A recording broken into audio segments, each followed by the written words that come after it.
This is Marriage on the Half Shell, Raw and Exposed. This is going to be a podcast about marriage based on our experience. My husband and I have been married for 30 plus years, and we have 6 kids and 5 grandchildren right now. So we thought we'd start the first one by introducing ourselves and giving a little bit of background about our own lives to give some context to everything else that's going to follow. Makes sense to me. Okay. So who are we? Well, my name is Abby, and I will not say my age. I will not be revealing that. You'll figure it out. Sure. I mean, I've got 6 kids that have been married 30 years, so you can take a wild guess. So I was born in a little town in Indiana called Vincennes.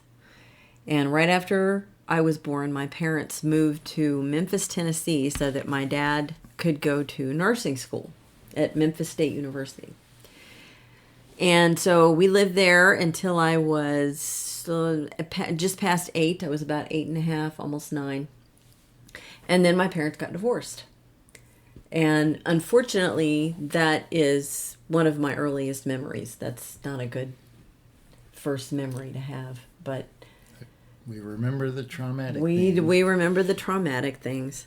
So after my parents got divorced, we moved back to Indiana, lived with my grandparents briefly, and then my mom got us a small house in Vincennes. So I lived there for 2 years. And about a year after my parents got divorced, they both remarried. My mom married a man that she didn't really vet properly. He was not in a good place when they got married. He had just gone through a divorce himself. He had a young daughter, and he had, we'll call it anger management issues. That's one way to put it. Sure. My mom brought him home the first time, and I just remember feeling fear. I was a little kid. I wasn't a big kid at all. And you were about 8 again? Yeah. It was probably closer to 9 or no, right. 9 at this point. But anyway, I still wasn't very big, and he would look like this great big hulking guy to me. And one of the first encounters I ever had with him, I was sitting in our family room in a beanbag watching cartoons or something, and he came and he just stood over me, and that's something I'll never forget. It was almost like an intimidation tactic. That's what it felt like. Yeah. So anyway, they were married for a couple of years or a year or so, and then we moved to Indianapolis. So all of that to say, when someone asks me where I'm from, I'll just kind of say everywhere. I don't really have a home anymore. I don't have any reason or desire to go back to Vincennes. And I have some family in Indiana that I would like to visit, but I don't really think of that as home either. Okay. So anyway, yeah, little homeless kid. That's me. Anyway. So, it wasn't too long after my mom got remarried that I started to detect animosity towards me and one of my brothers. I have 3 younger brothers, but the next one down from me. And there was some hostility, I'll say, between my stepdad and I. And it increased as the years went on, as I got older. And I was a pretty rebellious teenager. You know, I wasn't overtly rebellious, but I was rebellious. Yeah. And he didn't appreciate that, so the animosity got worse. And unfortunately, my mom would tend to... She always took his side, and she would back him up, and it really didn't matter what he said, because the animosity eventually developed into open abuse. Not physical. He always said, I will never hit a girl, but he certainly knew how to hit with words. And so he would be openly hostile towards me, especially if he'd been drinking. It would be a lot worse if he was drinking. And my mom would not intervene on my behalf or try to defend me. She would stand behind him and then tell me to go to my room. So I was left to myself to deal with whatever anger or rage or sadness or whatever it was that I had to deal with. I had to deal with it on my own. I didn't have a backup system until I was well into high school, and it was not my mom. Okay. So, and they were both alcoholics. They drank a lot. My mom drank a lot as far back as I can remember. And she had a tumbler, one of those big 32-ounce tumbler things. Right, I remember a big thing. Yes, and it did not have water in it. It had gin and tonic. Yep. That was her poison. And it ended up being her poison in the end. So she started me drinking when I was about 14 or 15. We'd go grocery shopping together, and she would tell me to go pick out my wine. And I remember the wine that I drank. And I always had a bottle of it in the fridge. And I was really only supposed to drink on the weekends, but I was drinking on the down low pretty much every day from age 15 on. I just had struggled with my own self-image problems. I was a funny-looking kid, so I got a lot of grief in school. I got a lot of, I call it teasing. Now it's called bullying. They don't call it teasing anymore. I still call it teasing because I think what I was getting at home was bullying. And worse. Yeah. Yes. So, but that was pretty much K through 12. There was always somebody breathing down my neck and teasing me about my first name, my last name, my red hair, my freckles, my glasses, I'm short. Just the list is endless pretty much. So I did reach a point somewhere in high school where I got pretty close to attempting suicide, and my brother caught me and stopped me, but nothing was ever done about it or said about it because I knew that if I went to my mom, she would brush it aside, which would probably have made it worse, or she would have dragged me to some counselor and made me confess things or taken me to a priest. It just wouldn't have been the helpful, supportive type of thing that most people would get when they reach that point. So this carried on until I was 18. My parents did not let me get a driver's license or a job. They wanted me to be at home and taking care of our house and taking care of my brothers because they both worked full time. So I didn't get a car or a license until I graduated high school. And Bernie did buy me a car as a graduation present. And then I had to go get my driver's license on my own. I had some friends teach me how to drive, and then I went and took the test when I was 18. So I didn't take driver's ed. Ask my kids, they'll tell you I didn't take driver's ed, and they can tell. I still get grief about that. Actually, my brothers will do the same thing. Anyway, so when I turned 18, I got a job, and I had a car, and things were going along okay. And then one night I took one of my brothers, and I don't remember where we went, but we were driving home, and we took this side road to get home. And I don't even remember why we did it, but it was dark and it was raining, and I flipped the car and it rolled down the hill. And at the bottom of the hill, I was still in the car and he was not. And the windshield popped out. And it was a train wreck is what it was. It was awful. And I saw pictures of the car afterwards, and I really don't know how either one of us survived. But that was a turning point for me because suddenly I had no transportation and my parents were not going to help me get to my job, which was a little distance from our house. They would make me call a cab, which started to become excessively expensive. Sure. So I had to quit that job. And at that point, my mom and I's relationship really took a turn. She told me that if I was not going to work and have a job outside the home, that I was no longer her daughter, I was her maid. Now, I had been doing a lot of what she was going to ask me to do anyway. Laundry, dishes, cleaning the house, taking care of my brothers, a lot of the cooking. I had been doing it anyway. But she wanted a permanent full-time maid to do all of that for her. And it lasted a few days, and then I quit. I packed up my stuff in trash bags. I called a friend of mine, and I left. And pretty much threw a grenade in my house.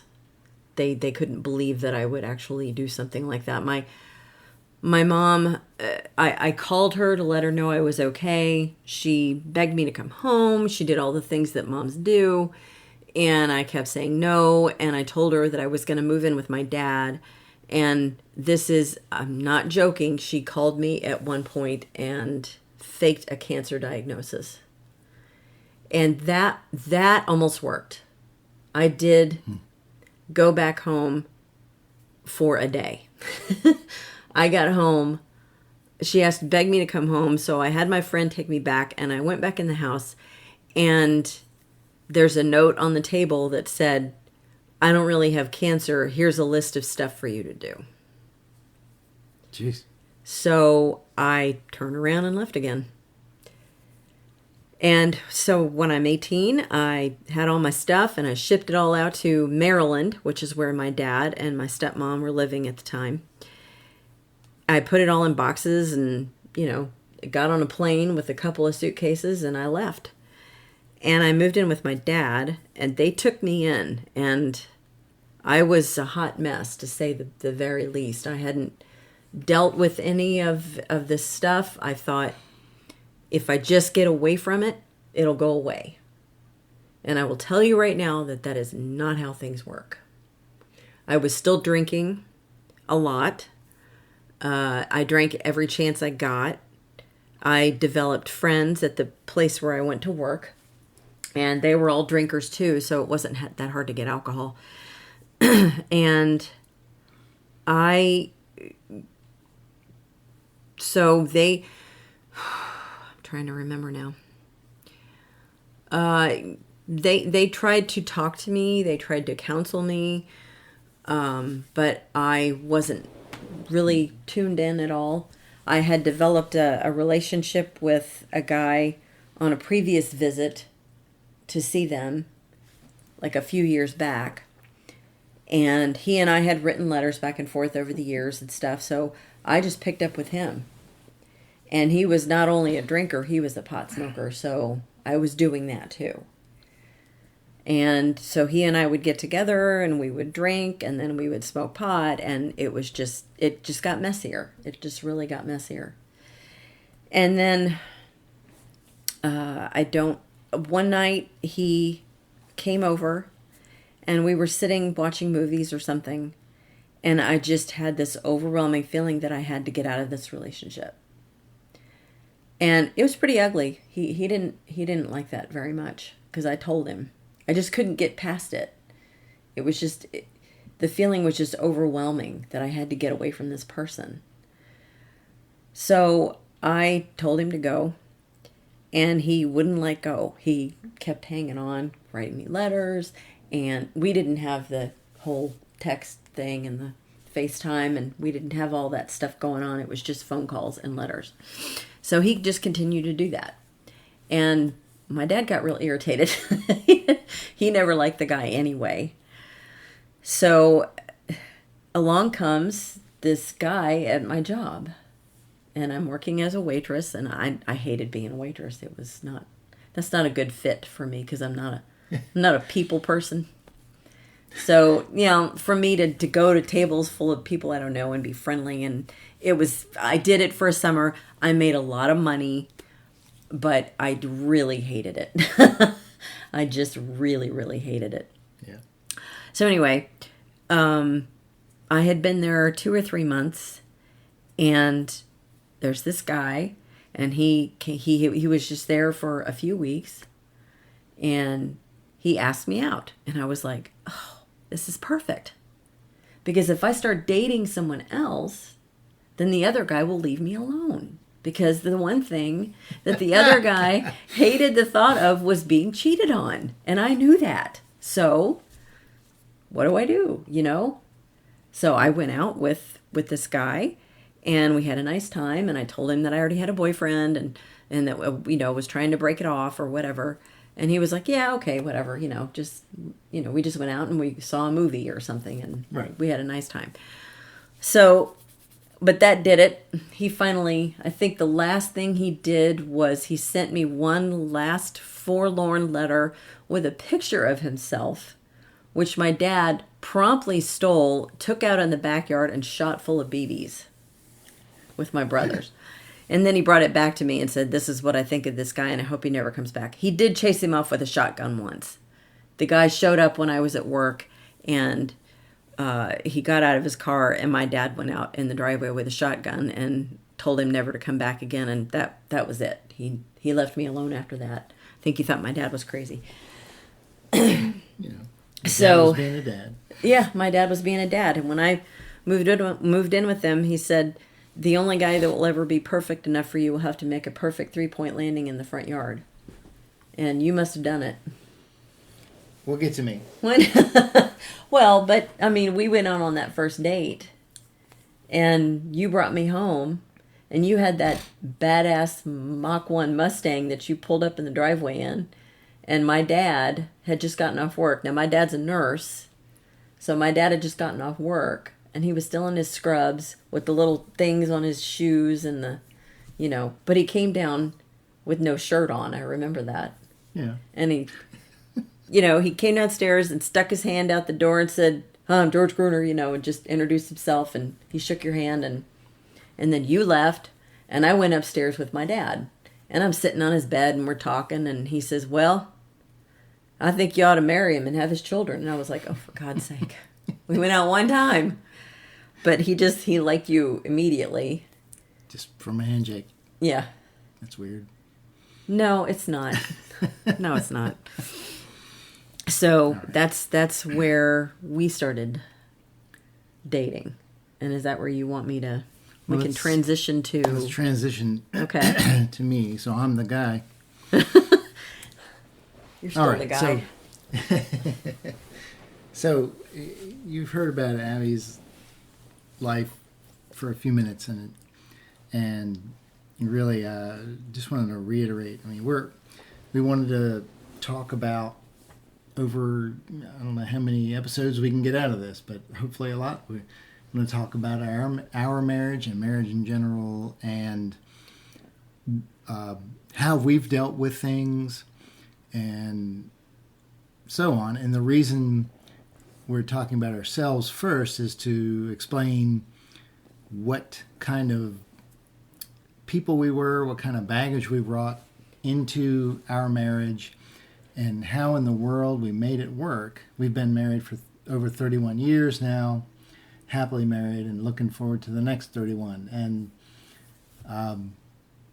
just wanted to give you an idea of who we were. So, as for me, I'm Jay Price, and I grew up in a very different atmosphere. It was a very different life from what Abby had. And she came into the marriage with, we both had baggage, but she significantly more. Well, no, yeah, I suppose. But you dealt with more trauma, more mental, emotional abuse, and it affected you, and it affected our marriage, and we'll get into that much later. But but me, I came in, I had my own issues, but So my life growing up was almost what I still look back on as like the idyllic, perfect life. I mean, my parents had. It's not that we were from a rich family. Let's get that out of the way right now. It's because we weren't. But my parents worked hard. They both worked, and I grew up with two sisters, and we had never got everything we needed, or I should say, never everything we wanted, but we had everything we needed. But we had a little bit more too. We had a great yard, and behind the yard was this great. It was in a neighborhood where you could play in the street, literally, and be safe. And we were across the street from a river, so I could get out onto the river anytime I wanted. Obviously, when I was a little bit older. And then there was a woods or forest or whatever behind us. I guess it was about 100 acres. And we had trails, and we could ride our bikes through there, or obviously walk through there, camp, go out on the river, hunting, fishing, boating, crabbing. I had a couple friends in the neighborhood, and we learned how to water ski. We took trips together, went snow skiing, and I grew up with my dad was in a band, a country band, so they would practice, and we would get together as families and really just have a great time together. We had our grandparents were close by, so it was a very cool way to grow up. I think it was a small town, but not super small, not a single stoplight type town, but it was small enough, and the neighborhood was outside of town, so we didn't have to deal with being in the middle of the city. And not that that's necessarily bad, but the way I grew up and the things I like to do, it was perfect for me. We did things together. And then I got a job working at a restaurant on the water in a different town. And I started there when I was 14, which was, the legal age you could start working. And I worked there every year, and this is where Abby and I met. Yeah. Okay. So anyway, I worked all the way through college at that, summers at that restaurant and then off to college. But every year I could come back and work. They had of course I like boats, so they had a river taxi or water taxi, and I got to drive that a lot. And ended up doing that more and more because we were taught to work hard and do your job well. And I would advance and got to do that more than some of the other stuff at the restaurant. And it was all fun, really, because we obviously made friends at the restaurant. And it was just a good job, and it taught me a lot of things. So I'm coming into college and with this work hard attitude, and then going into college, I went to Virginia Tech. And let me back up first. So talk about my parents for a minute. They had a good relationship. They never fought in front of us, and I'm sure they had disagreements, but they never let us see them disagree. They were always on the same page, and we would always have family dinners together. As I said, we got together with friends a lot related to my dad's band, or other friends related to boating somehow, or whatever. So it was a good family life. And then I went off to college. I worked hard through high school. I was able to get that education, and then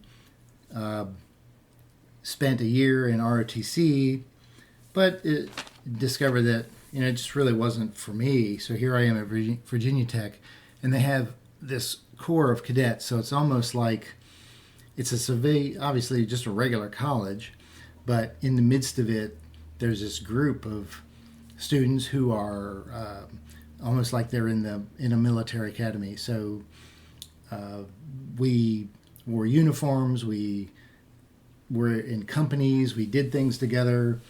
It was structured, and so on. So it was good for me because of the structure, because of the discipline. I had immediate friends. I wasn't super outgoing, so I was able to have immediate friends without having to work for them, I guess. And some of them I'm still friends with, and some I have no idea where they are. But it was a good atmosphere. I spent my first summer after the first year of college. I spent my first summer on a ballistic missile submarine for 3 months, and that's when I realized, the RTC, the Navy, which is what I was in, wasn't what I wanted to do, and so I was able to drop that. You could do that after the first year, and but I stayed in the Corps of Cadets at the college because of the structure and so on. And like I said, I wasn't outgoing at all. I'm still not that outgoing, I guess. You've gotten better. I've gotten better, but it's taken 30 years to practice. Trying to put yourself in situations and so on where you just talk to people. But that being there at the college helped with things like leadership and just you had to deal with situations. So I didn't get to just hide in my room or anything like that. And I don't know that I would have done that anyway, but it could have happened. So after graduating college, I had a job that I had already interviewed for and was accepted, and so had that job lined up, and it was to go work for a big company.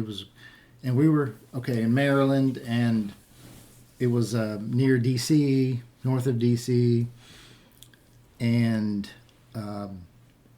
so before that job started, after I graduated, I went back to the Crab Claw, the restaurant that I worked at, just to work for a month, and they would always take me back and let me work, which I also appreciated. And that's where I met you. Mm-hmm. And then we went, like you said, we went out, and I wasn't really looking for anything more than, hey, I just want to go out and enjoy a night out. Yeah. Right, with somebody. But we kept going out, and you dealt with your guy. How else would I put it? And I guess we went out for 6 weeks. 6 weeks total. So. Well, let's say it was about a month. We talked about some serious things, and I guess we really started. How do you say it? Getting serious very quickly. Right. Just in the sense of marriage. I mean, when I asked you out, I wasn't looking for long-term anything. I mean, I'd gotten out of a relationship in college, or a couple of relationships, where they weren't terrible, but they weren't great, and just learning how to deal with that. But I still wanted that, right? That was which is one of the reasons I didn't actually go into the military, because I wanted family, I wanted home life, I wanted what my parents had, I think. Right. Just thinking back on it. So, but we kept going out and getting more serious about that. Mm-hmm. And what would you say? I guess after about 6 weeks, I asked you to marry me. Yeah. And of course, nobody liked that. No, I was 19 and you were 22. I was 22 and you were just getting your career off the ground, and I was still a total train wreck. I was still a which mess. I didn't realize what kind of a train wreck you were. Ignorance is bliss. Yeah, and I was more passive than I should have been. I mean, Yeah, you were. In a lot of areas. I mean, obviously, I asked you out and flirted with you and was able to do that. Okay, but there's a story here we can tell where you weren't so passive, and that was your first encounter with the drunk side of me. Okay, let's go with that. All right. So you picked me up from work and took me to a restaurant down the street where we would all, kind of the waitresses and some of the people from this restaurant would hang out after work. And so we went there, and I proceeded to get very drunk. And I thought I was flirting with some other guy. Was I doing it? I don't remember that. I mean, you were underage drunk. Yeah. Drinking. For sure. But I don't remember any of that. Okay. Anyway, so you're driving me home, and I think you said you stopped at least once? Well, I remember pulling over one time on the side of the road just so you could open the door and throw up because you were feeling sick Yep. from drinking. And I'm not even sure why. I guess it doesn't really matter. It's just a funny story here. So it gives you a little insight into the kind of state that I was in. Right. But this wasn't a normal date for us either. I mean, we had gone out a number of times, and Yeah. this sort of thing hadn't happened. No, if I had access to alcohol, I would drink it. Let's put it that way, but I didn't because obviously I'm underage. Okay, but in Right. this case, this particular place, and we won't say what it was, but It may not even be open anymore. and it wasn't the restaurant we both worked at. No. But anyway, they served me at least, and I gave it to you, I guess. I don't remember how it They happened. served it to you. Whatever. Anyway, I don't so remember. people were hanging out. You drank too Yep. much, got sick on the way home, and then we got to your house, and I'm going to drop you off. Well, and of course, you were Too drunk to walk. Too drunk to walk, yeah. So I carried you into the house, and this house was 150 years. 150 years old, out in the middle of almost nowhere. And your dad had been slowly working on it, but not really working on it because Yep. he was working so hard at his job. Yes, yeah, he And- did work a lot of And hours. so, just to set the scene, I mean, you'd walk into the house, and there was the kitchen, and there was a bathroom, The only working which bathroom was in the the only house. working bathroom in the house. On the bottom floor. Right. And then you could go upstairs to the bedrooms. And and that's no small feat. The stairs were steep, and there were a lot of them. Well, anyway, it was a single flight that went from first floor to second floor, but it wasn't like there was no landing where you could stop and so on. But so anyway, I carried you in, and you were mostly asleep anyway, passed out or whatever. So I carried you up the steps and to your bedroom, all the while, worrying about. My parents were asleep across the hall. Yeah, worrying about your parents coming out and seeing me carrying you up to your bedroom. And Dad getting the shotgun out. Yeah. Like, so far, I didn't realize the reputation I had, I guess, but I didn't want to ruin it. So, put you in bed and was going to leave. And you told me that you had to throw up again. So instead of just giving you a trash can, I carried you. You did the heroic thing. Well, you asked me to take you down to the bathroom. So I carried you down to the bathroom, and you didn't throw up. You just laid on the floor, passed out. And I thought, okay, I can't leave her here passed out on the floor in her mini skirt and all that, just to be found by her parents the next morning. So when I figured you weren't going to throw up, I carried you back up the steps and put you in bed. Mm-hmm. And then I left a note. Yeah. Basically, saying we needed to talk. And Yeah. So go ahead. You. Tell Well, I mean, the note. I don't remember if that was all it said, but I know the next time we got together, you basically laid down an ultimatum and said because I was still smoking pot and cigarettes too at the time. And we hadn't talked about marriage. No. I don't think. I don't remember, but you pretty much said it's drugs, alcohol, and cigarettes or me. You've got to choose. Because if you don't give up this stuff, I'm walking. Yeah, I mean, I had... And to be fair, I mean, I had gone all through college without drinking at all. Maybe once, right? Mm-hmm. But that's it. It wasn't that... and I'm not against it. We drink down and now, but at the time, it just wasn't one of the things that I wanted to deal with in college. And I saw some of my friends, and when they drank too much and the repercussions of that, and I just never had the desire to do that. Mm-hmm. So, and along with that, and one of my girlfriends had smoked, and it was an addiction for just, I don't know, to deal with her, I don't know what you call it, anxiety, pressure that she was dealing with, whatever, right? But I never liked that either. And my parents did drink at times, or at least my dad did, and it wasn't bad. I'm just not saying that, but he liked us. He liked the beer. He liked, I mean, that's how. So it wasn't that it was a bad thing. I'm not saying that at all, but I didn't want it to be something that I needed, right?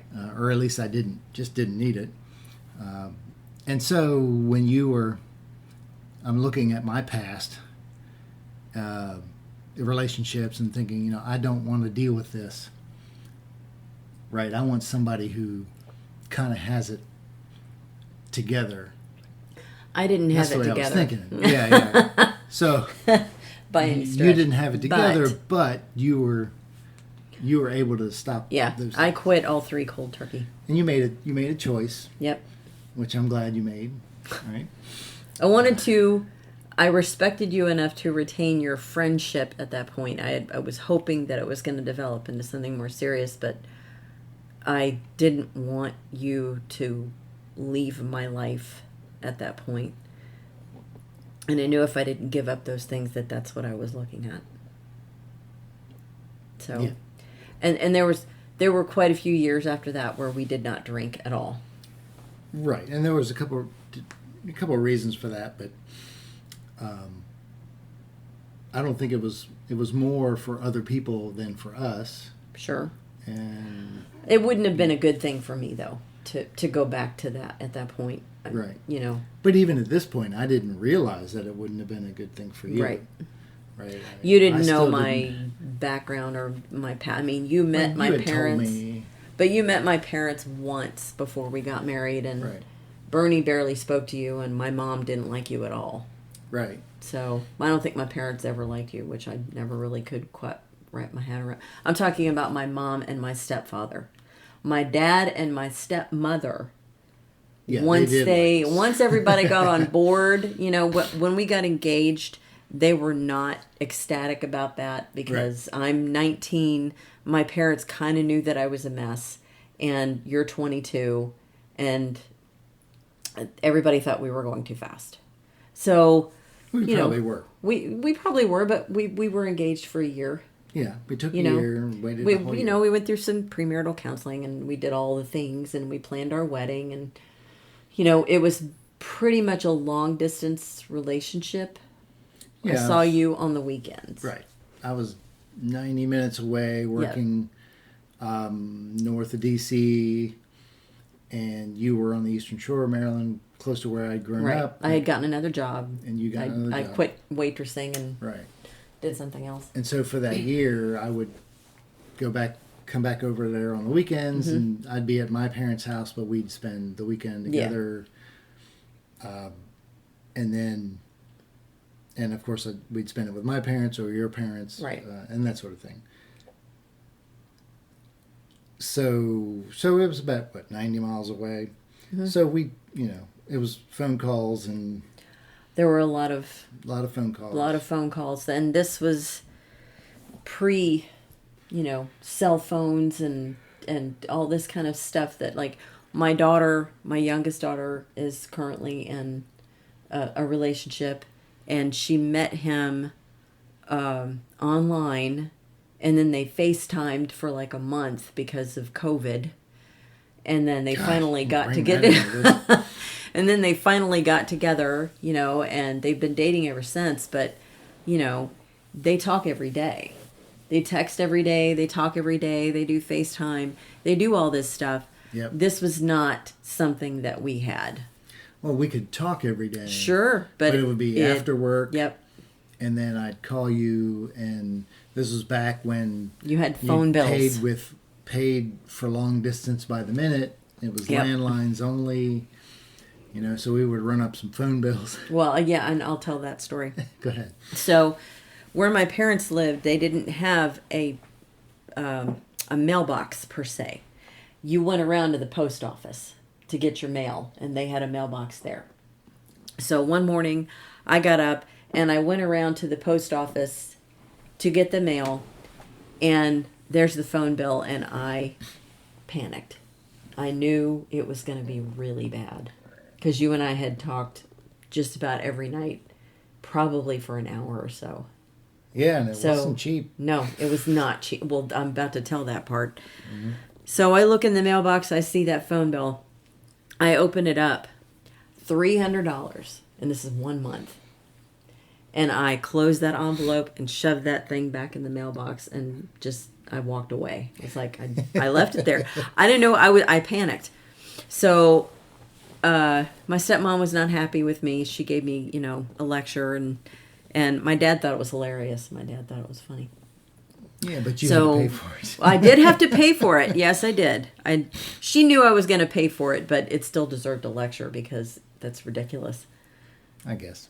Well, it's not ridiculous. People today would not consider that ridiculous because nobody gets phone bills anymore. Right. Not real phone bills like that. Right, not like that. So, anyway, that was our relationship, though. I mean, we spent the first year seeing each other on the weekends. Right. And it was good. I mean, I think that's probably the way it would have been anyway, minus the long distance phone calls. I mean, if I'd been working and we'd been closer, I guess we would have seen each other more, but maybe, yeah. But maybe not. I know that's my youngest daughter. I know that's how their relationship is. They pretty much see each other on the weekends. Right. They might every once in a while see each other in the middle of the week, but it's rare. They both have very strenuous jobs at this point. So they're both working. They're both working really hard. Okay, so we were engaged. You were 19. I was 20. Were you 19? Mm-hmm. I was 19. Okay. I was 22. We did the premarital counseling. We planned our own wedding. Yep.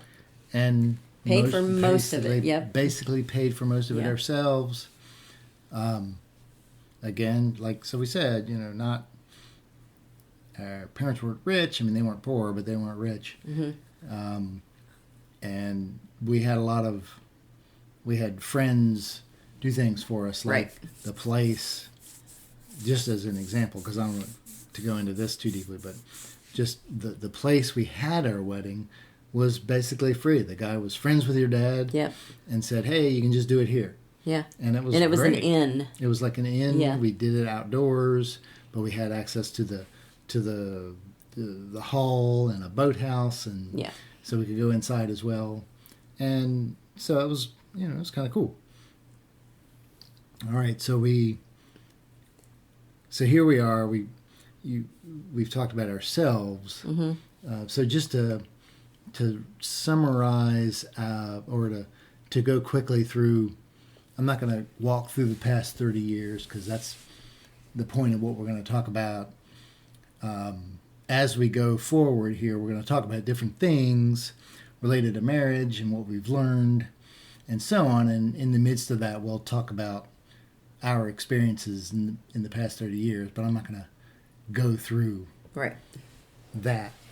But anyway, just to kind of give a quick overview, so we had started having kids right away. Yeah, and that was not intentional. Yeah, and we wanted kids, and we Yeah. didn't want to wait too long, but Right. we hadn't really planned how to, or when we were going to start having kids, right? Right. And of course, we didn't think maybe we should take some precautions. So basically, 6 weeks. 6 weeks after we were married, you were pregnant, and we had our first, 10 and a half months or so after we were married. Yep. Was that right?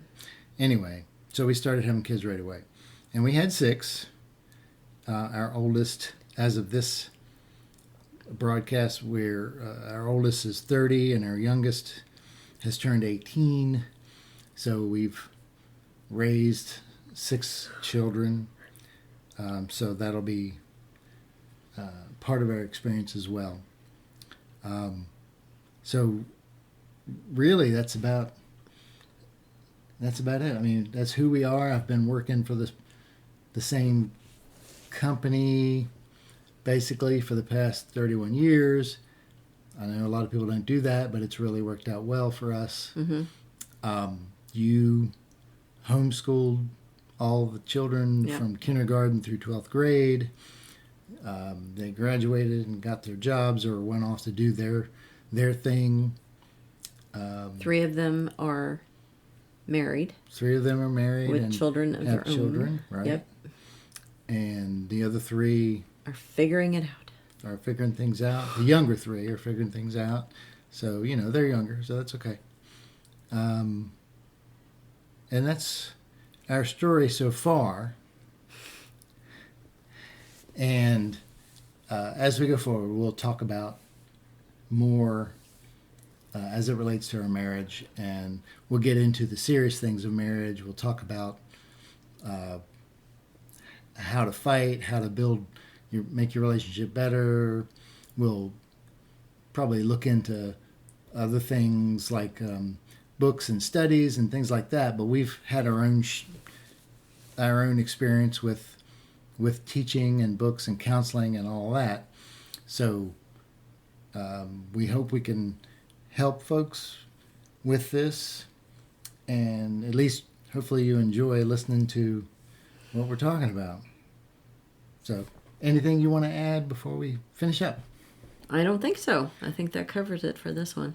Okay, so what's the name of our podcast again? Marriage on the Half Shell. All right, so this is Marriage on the Half Shell, raw and exposed. Thanks for listening.